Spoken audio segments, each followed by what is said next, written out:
자, 우리는 지난 시간에 구약적 70일에 대해서 함께 공부를 했습니다. 그러니까 다니엘서 9장에 나오는 70일의 예언이 주전 6세기부터 주전 2세기까지 약 400년에 관한 예언이라고 말씀을 드렸죠. 그러니까 고레스 왕의 칙령으로부터 안티오코스 4세 에피파네스의 시대다. 함께 공부를 했습니다.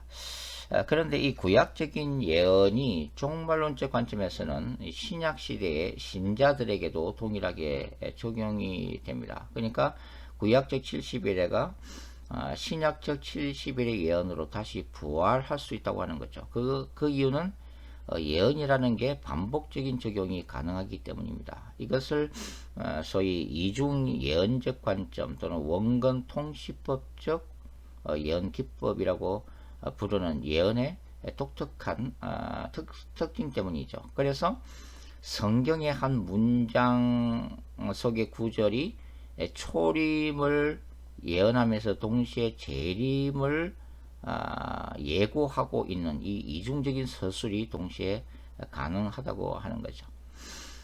다니엘서에서 한 예를 들어보겠습니다. 다니엘서 이제 7장을 보시면 다니엘서 7장 13절 14절 한번 읽어보도록 하겠습니다. 다니엘서 7장 13절과 14절. 내가 또 밤 환상 중에 보니 인자 같은 이가 하늘 구름을 타고 와서 옛적부터 항상 계신 이에게 나아가 그 앞에서 인도되매 그에게 권세와 영광과 나라를 주고 모든 백성과 나라들과 다른 언어를 말하는 모든 자들이 그를 섬기했으니 그의 권세는 소멸되지 아니하는 영원한 권세요 그의 나라는 멸망하지 아니할 것이니라. 자, 여기 나오는 이 인자 같은 이가 하늘 구름을 타고 와서 이것을 우리가 소위 이제 예수 그리스도의 초림 사건으로 이제 이해를 하고 있잖아요. 근데 그 앞에 쭉 보시면 7장 8절까지가 이제 작은 뿔에 대해서 언급을 하고 그 다음에 9절과 9절부터 12절까지가 바로 작은 뿔 안티오코스 4세 에피파네스에 대한 그 심판을 예고하고 있는 거죠. 그러니까 작은 뿔이 심판을 받고 난 다음에 인자 같은 이가 하늘 구름을 타고 와서 영원한 나라를 취하는 장면이 기록되어 있다는 점에서 바로 주전 2세기의 그 안티오코스 4세 에피파네스를 하나님이 심판하신 다음에 도래할 예수 그리스도의 나라 초림으로 우리가 이해를 할 수가 있는 거죠. 그런데 이 구절은 동시에 뭡니까? 영원한 나라를 완성하러 오실 예수 그리스도의 재림으로 완성된다는 의미도 포함하고 있다고 하는 거죠. 그래서 이 인자 같은 이가 하늘 구름을 타고 와서 예적부터 항상 계신 자에게 나아가 그 앞에서 인도됨이라는 것은 예수 그리스도 초림 사건, 더 구체적으로 얘기하면 예수 그리스도의 부활과 성천 사건. 그래서 신적 왕으로서 즉위하는 장면으로도 볼 수 있지만 재림 시에 하나님 앞에서 완성될 영원한 하나님의 나라 왕으로 즉위하게 되는 재림 사건도 포괄적으로 포함하고 있다. 이렇게 이제 볼 수가 있다고 하는 것입니다.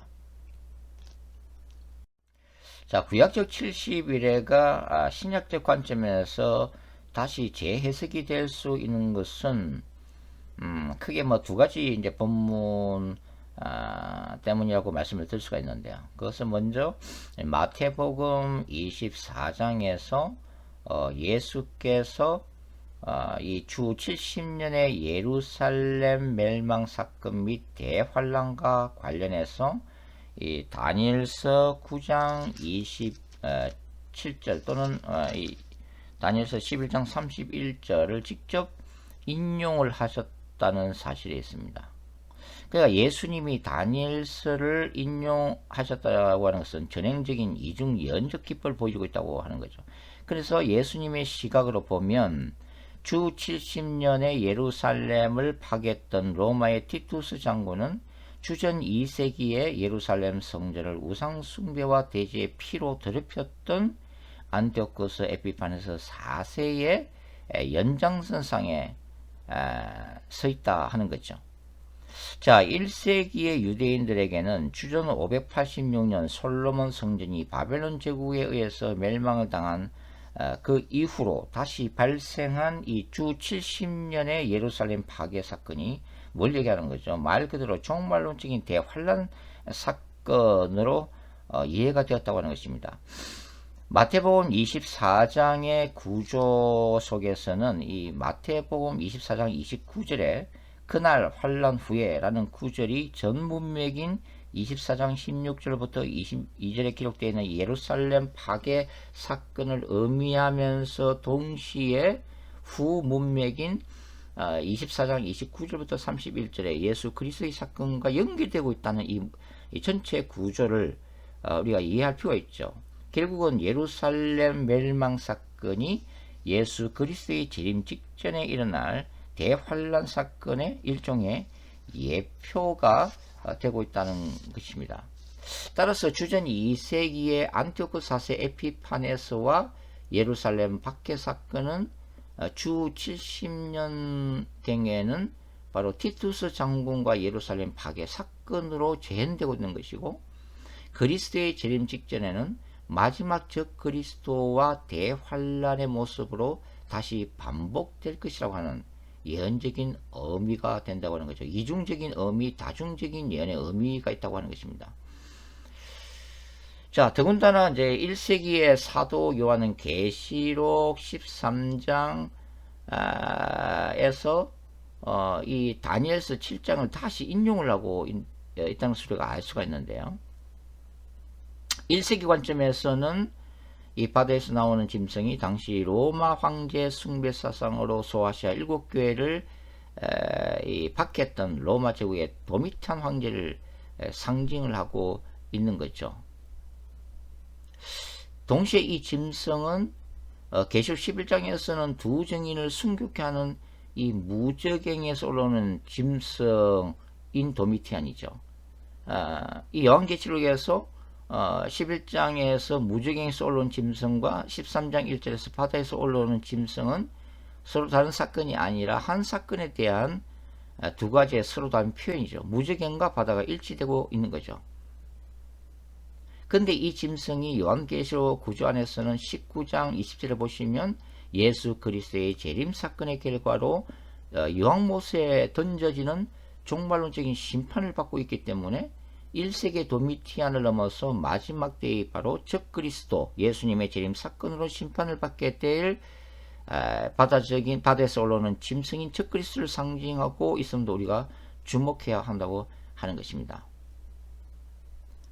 사도 요한은 이 다니엘서 7장 25절을 배경으로 장차 적 그리스도가 성도들을 박해할 상황을 요한계시록에서 기록하고 있다. 그러니까 1세기 상황과 마지막 때의 상황이 요한계시록에서 오버랩되고 있다. 그렇게 우리가 이해를 할 수가 있는 거죠.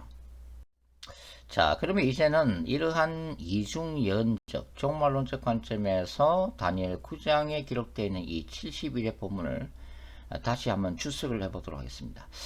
저는 이러한 해석을 신약적 70일의 해석법이라는 이름으로 좀 소개를 하고 싶습니다.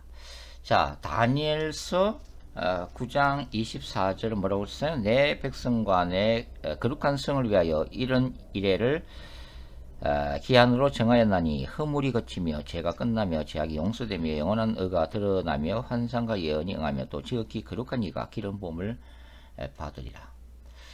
자, 다니엘서 문맥에서는 뭐라고 말씀드렸어요? 이 구절은 스룹바벨 성전이 재건되고 지성소가 기름 부음을 받는 일종의 성전 도유식에 대한 예언이라고 말씀을 드렸습니다. 그러니까 성막이 완성되고 난 후에 성막의 모든 기물들에 기름을 부어 거룩하게 만들듯이 재건된 이 스룹바벨 성전의 기름 부음을 받아서 하나님 앞에서 다시 봉헌했다고 하는 의미죠. 그런데 이 구약적인 예언은 우리 주 예수 그리스도의 초림으로 다시 한번 반복적으로 성취되었다고 하는 것입니다. 그것이 신약적 70일이죠. 자, 요한에 따르면 성전 자체이신 예수님께서 인간의 육신을 입고 이 땅에 초림으로 임하셨다고 기록을 해놓고 있습니다. 예수님이 참 성전으로 오신 거죠. 요한복음 2장 21절입니다. 그런데 요한복음 2장 21절의 성전은 헬라어 나오스로 기록되어 있죠. 그러니까 지성소를 의미하고 있는 거죠. 이것은 성전 건물 자체를 의미하는 히에론과는 구별이 되고 있습니다. 그리고 누가복음 4장을 읽어보시면 어떤 장면이 기록되어 있어요. 예수께서 안식일에 나사렛 회당을 방문하시고 선지자 이사야 글을 읽으십니다. 그리고 이 예언이 자신에게 성취되었음을 선언을 하고 계시죠. 예수께서 읽으신 내용에는 이사야 61장에는 메시아적 기름 부음에 대한 언급이 있습니다. 따라서 이러한 누가의 기록과 요한의 기록을 종합하면 예수님은 말 그대로 기름 부으심을 받은 지성소 참된 성전으로 이 땅에 오셨다고 하는 거죠. 예수께서 오심으로 인해서 인간의 죄악을 사하기 위한 성전에서의 피해 제사는 폐해졌습니다. 그리고 하나님의 영원하신 의가 드러난 거죠. 그리고 구약에 기록된 메시아의 도래에 대한 모든 환상과 예언이 성취되게 됩니다. 그러나 이러한 인간 구원과 하나님의 나라의 완성은 언제 이루어진다고요? 예수님의 재림 때에 완전히 성취가 되어질 거라고 하는 거죠. 그래서 이 신약적 7일 이래에 대한 예언은 지성소 대신 참된 성전으로 오신 예수께서 메시아적 왕으로 이 땅에 오심으로 인해서 다니엘서 9장 24절 그러므로 너는 깨달아 알지니라 예루살렘을 중건하라는 영이 날 때부터 기름 부음을 받은 자 곧 왕이 일어나기까지 7일에라고 하는 예언이 반복적으로 이루어졌다고 하는 거죠. 자, 그래서 이 구약적 62일의 기간은 성전 재건 이후 고난 가운데 성벽이 재건되는 기간이죠. 다니엘서의 문맥 가운데서는. 그런데 신약적 62일의 기간은 어떻게 재적용할 수 있어요? 바로 예수 그리스도의 초림부터 재림까지의 교회 시대에 대한 예언으로 재해석할 수가 있다고 하는 것입니다. 요한계시록에서는 계시록 바로 12장이죠. 용인 사탄이 교회에 대해서 집요하게 공격하고 그럼에도 불구하고 하나님의 보호가 동시에 광야의 여자에게 임하는 사건으로 이제 기록이 되어지고 있죠.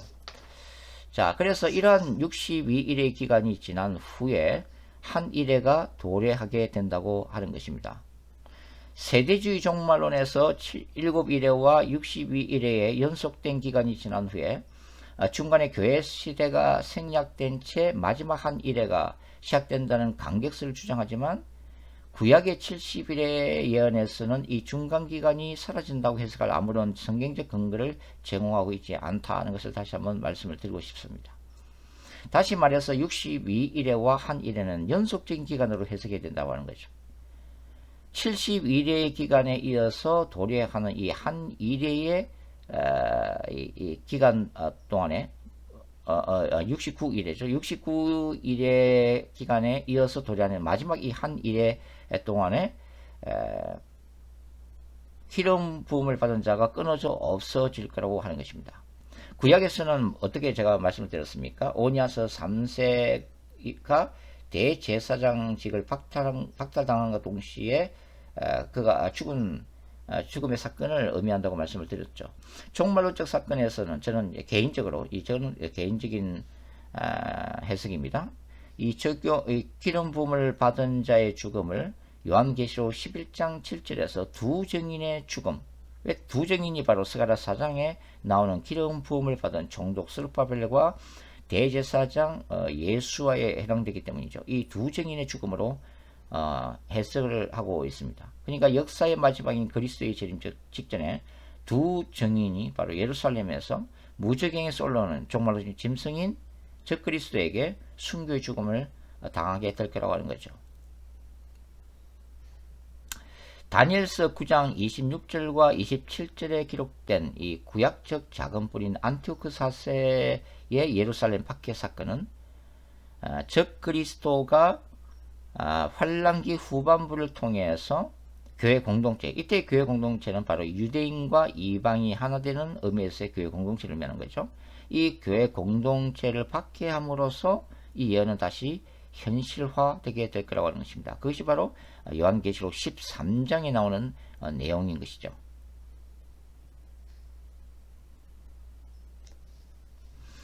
땅에서 올라오는 짐승인 거짓 선지자와 사악한 정치 종교 집단인 엄녀 바벨론, 나중에 이제 카톨릭에 적용되어 줄 수 있죠. 그리고 정치적 권세자들을 의미하는 열불과 적 그리스도를 추종하는 짐승의 표를 받는 무리들은 누구를 의미하고 있는 거죠? 종말의 때에 하나님을 대적하고 성도들을 박해하는 바로 적 그리스도의 군대에 해당하는 것이고 곡과 마곡에 해당하는 것입니다. 자, 그래서 거짓 메시아인 적 그리스도는 제3의 성전이 재건된 후에 성전에 앉아 스스로를 신격화하게 될 것입니다.